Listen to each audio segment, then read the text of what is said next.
A big shout out to Patreon member Jason from Jason the Old Millennial. Definitely go subscribe to his YouTube channel. Link is down below in the description box. He requested for me to check out the 1941 movie Sergeant York. Now, I've never heard of this movie. I've never seen it before.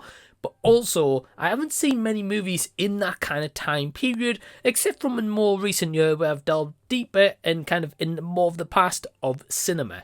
So what's my thoughts on this one? Well, I wasn't huge on the movie, but I definitely think it is really important to check out. Let's get into it.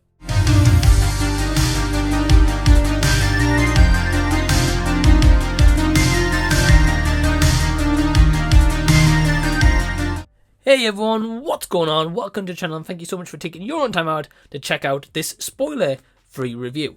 If you want to request movies like Jason did, click the link down below for Patreon, but you'll hear about more of that in a second. Anyway, this is an American autobiographical film about Alvin C. York, and this is basically one of the most decorated soldiers of World War I. Stop what you're doing, because the link down below is to my Patreon. If you're not already a member, membership's £1 per month. You get access to so much early stuff, videos, competitions, giveaways, and so much more. Get your name in the limelight like these absolute legends. Thank you to all of them who helped to support me and Patreon. It really, really means a lot. What are you waiting for? Become a legend yourself. Get your name in the limelight, and I'll see you over there at Patreon. We've got Howard Hawks directing the movie, which also stars Gary Cooper as Alvin C. York. So, going into it, I didn't decide to check out a trailer. I watched this for free. It's actually on YouTube right now for free as I'm recording this review, so I managed to check it out that way.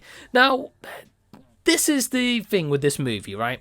I sat down to watch it. I was really just ready to get into this movie. I was ready to appreciate the older cinema and really just take this movie in, as I have kind of seen on Letterboxd that this has mainly got a lot of positive reviews. I can completely appreciate it's got a lot of positive reviews, and in some aspects it definitely deserves that, because this movie, especially for the time, it was probably a bit more groundbreaking than it is in 2024 as I'm recording this review.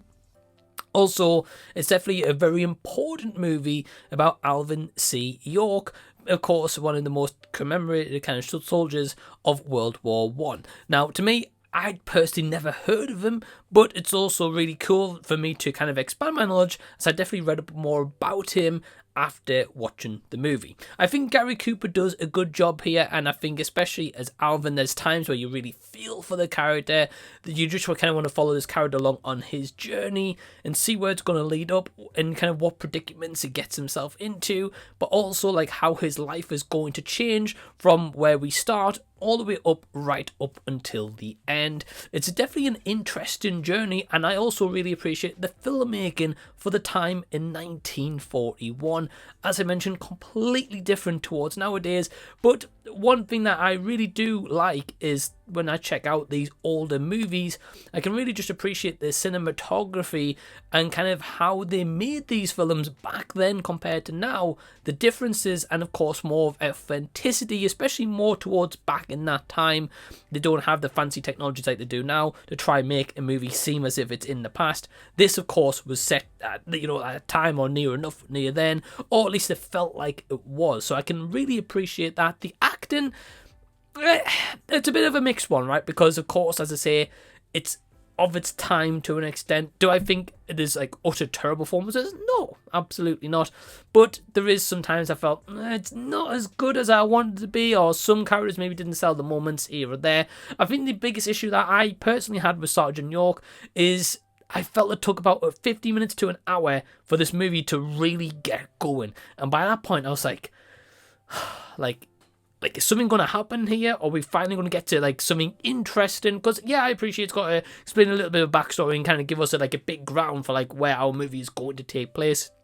I appreciate that about a movie, but I felt like it could have been done a little bit quicker. Heck, maybe even shortened that little bit just to help the pacing, because now when I watched it, I was like, this pacing's getting really slow until about that kind of hour-ish mark, and then I was kind of more invested and wanted to see the payoff and what was going to happen towards the end. But that first kind of time was a bit too sluggish for my liking, unfortunately. Not to say that I don't like a very slow-paced movie, because there's plenty that I do like, but it just took so long to finally try get me gripped ultimately. So Sergeant York is probably not a one that I'd rush to rewatch anytime soon, but I still think it's a very important movie to watch if you haven't already. So my score for Sergeant York is a 2.5 out of 5 stars. Have you seen this movie? Are you going to check it out? Let me know down below in the comment section so we can continue discussion down there.